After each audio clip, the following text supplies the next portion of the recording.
Well, firstly, could you introduce yourself and tell me the organization you represent here in Cancun? Yeah, my name is Verhaar. I work for Philips as a Senior Director for Energy and Climate Change. And I'm actually responsible for the Philips program at COP16. Okay, well, thank you very much for joining us on Climate Change TV. Could you explain, first of all, what have been the challenges in relation to sustainable development? Yeah, actually, this Saturday at the World Climate Summit, Christiana Figueres gave a very inspiring opening. And she said that a good treaty needs a strong foundation. So actually, have we seen the COP16 events that everybody's taking a little bit of a step back and redesign relationships and redefining actually what it takes to make a good treaty going forward. In the same way, I think if you look at the challenges that, let's say, for the part that we can address, which is mostly on energy efficiency, resource efficiency in the broader sense, also in addressing us, let's say, in creating a successful action plan, we need to take one step back and really understand what is at the core of the problem. And I think if you look at it, actually over the past decades, we have created a society that is optimized on lowest initial cost. So our behavior, looking at price tags in supermarket, but also many processes like public procurement, but also the way we judge things as consumers, as voters, as politicians, as media, is actually seeking instant gratification. So we choose for the lowest initial cost, and thereby pushing the integrated economical and ecological, as well as actually the social impact into the future. And we see we can no longer pay that bill. And in effect, this lowest first cost society, you can see it actually a little bit also reflected in the midterm elections in the United States. But the lowest initial cost society has resulted in the fact that we're actually the only species on the planet that live in a linear society. So on the one hand we consume, and the other side we waste on the micro and the macro level, if you will. So that's actually the problem that we need to fix. We're talking about a change in philosophy, a global change in philosophy here, are we? By the sound of what you're saying? Yes, so I would say so, because what we need to move to, and I think also the language is important. We need to move to a circular society where actually, let's say, we make more intelligent use and reuse of the scarce resource that this planet has to offer.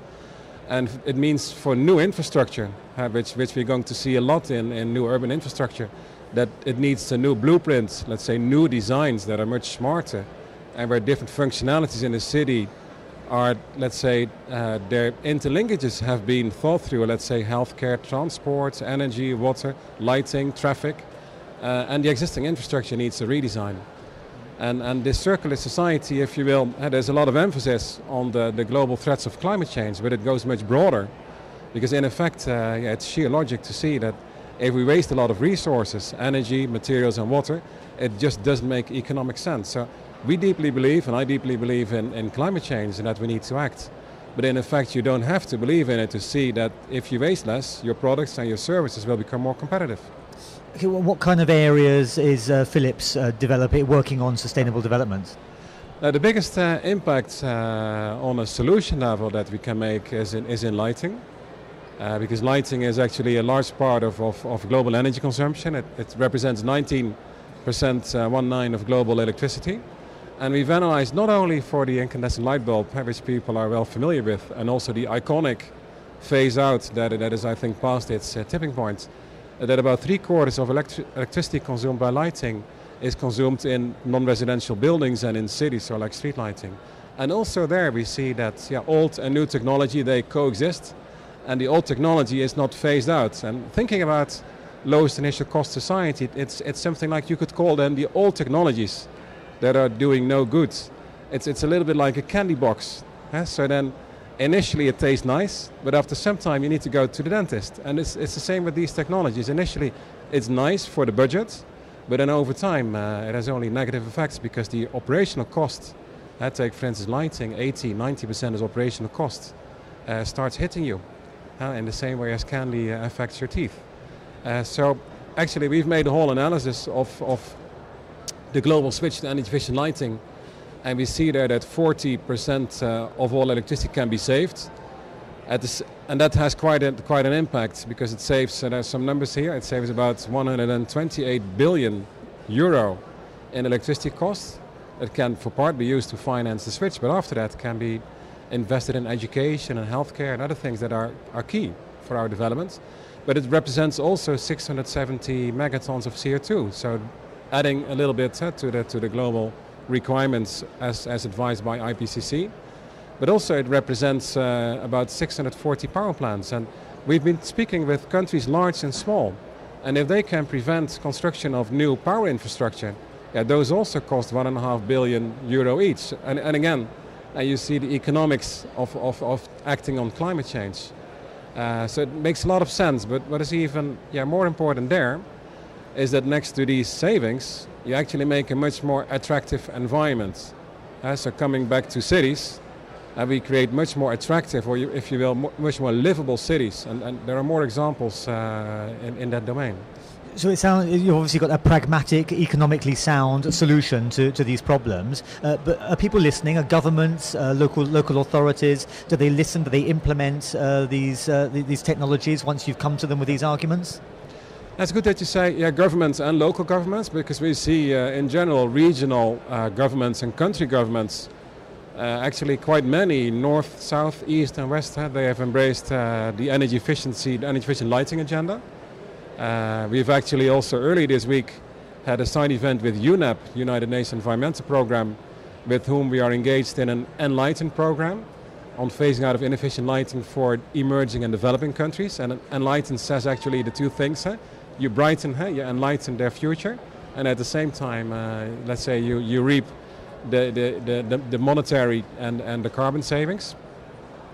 But also if you look at local governments, so our heads of states are still, for a number of reasons, hesitant to agree on a global treaty, maybe because of the current nature of politics and also the short-termish pressure they feel by the media, that actually local governments and city mayors, they are taking action. I was yesterday in an event with the climate group. We had a whole session of regional and state leaders from all across the globe, but also with China. And there's definitely, together with forward-looking businesses, a strong agenda. So we hope one day we'll see a global treaty, but we're not going to wait for it. So we actually bottom up, trying to meet maybe halfway one day, but then create this more sustainable society, this circular approach.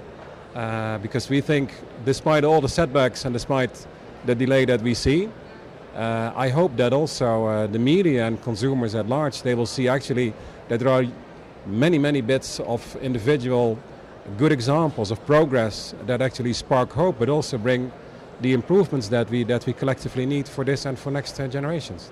I mean, despite some of the gaps that still need to be bridged, I mean, here in Cancun, is it an opportunity for you to try to bridge those gaps, irrespective of what the politicians are saying over at the Moon Palace? No, I wouldn't say irrespective, but we're not going to wait. But of course, we feel we can only do this together. It's actually, we have a collective challenge. We live on one planet, and then it's a bit strange to see. And I think maybe one day we'll reflect on that. That one location in Cancun, there are the politicians. Then another location are the NGOs, and then the business environment is again in a different spot. Whereas I'm also a parent, I'm also a citizen. It's also the planet that I live on, and that goes the same for the other stakeholders. So, but we are acting. So, and we are showing the benefits. And I'll give you one good example. So, next to the livability of cities, that can be improved by more efficient use of resources. One of which energy. Take the example of schools. We've done a number of projects in the last 2 years where the University of Hamburg has done research, and we installed new lighting, it's called School Vision, where actually they saw that you could arrive like 50% energy saving, good for the budget, good for the environment, but at the same time the lighting that could change in tone of white and in intensity depending on the children's activities. It improved reading speed by 40%, reduced spelling errors by 30%. The restlessness, also good for my son, reduced by 70%. Teachers more likely to reach retirement age. So they're actually, that's an example that we now see quickly being replicated. And yes, we want to see the scale, but I think the direction is unstoppable, despite that we'd like to see it go faster. But talking about communication, there's an additional thing there. Because imagine yourself, if we would call such a school a low-carbon school, who would like to send their children to low-carbon school? It sounds like a sacrifice. of let's say a green school or sustainable school is already okay, it makes sense, but maybe it's a little bit political sensitive to some. But then actually we talk about bright schools. So you see that taking the ecologically and economically more beneficial decision, at the same time you improve what the school is intended for in the first place, and that's the learning effectiveness.